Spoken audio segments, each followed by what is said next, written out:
inatuleta kwenye mambo mawili muhimu katika maisha yetu ya Kikristo. Sasa kanisa natuomba turudi na twende kufanya kazi, tukumbuke haya mambo. Ya kwanza, je, tunajua kweli jinsi ya kumtazama Yesu ili kukutana naye binafsi? Na ya pili, katika ibada yetu ya kanisa, katika wito wetu ya kila moja ya kibinafsi, je, tunajua jinsi ya kujificha mbele za Bwana na kumpa utukufu wote badala ya kujijengea halo au kiti cha enzi? Je, tunajua pia jinsi ya kujitenga wakati muda wetu wa huduma imekwisha, wakati mtu mwingine lazima achukue nafasi yetu? Tumsifu Yesu Kristo. Pia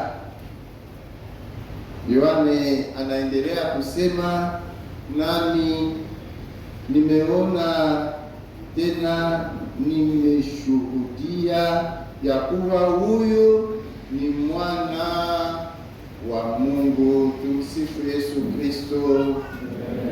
Ndugu zangu wapendwa, huyu ndiye mteule wa Mungu, mpendwa na mwana pekee wa Mungu.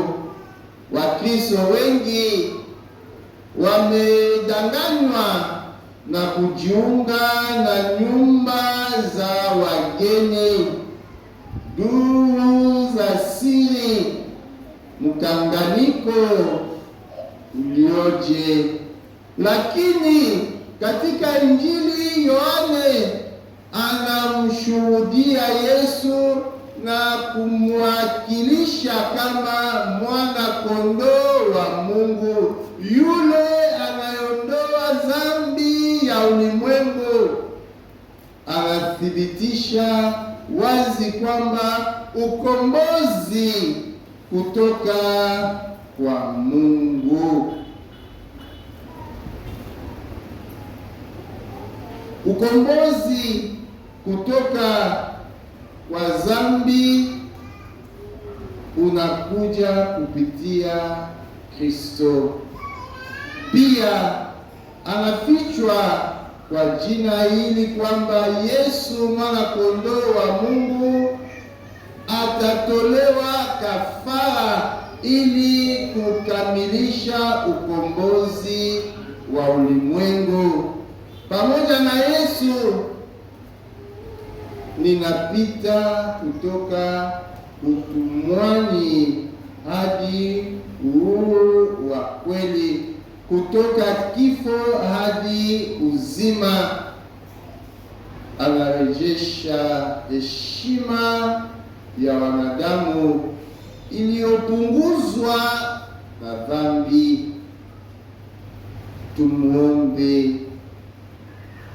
Baba wa milele na Mwenyezi, atupe neema ya kumkaribisha Yesu na kumruhusu atusafishe dhambi zetu.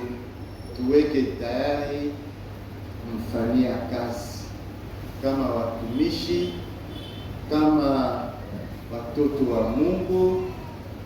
Tutie nguvu, aendelee kutubariki na kuzaliwa, aendelee kuzaliwa ndani yetu, tuwe wapenzi wake, na siku ya mwisho sote tutaonana na tutakuwa na furaha mbele ya uso ya Mungu wetu.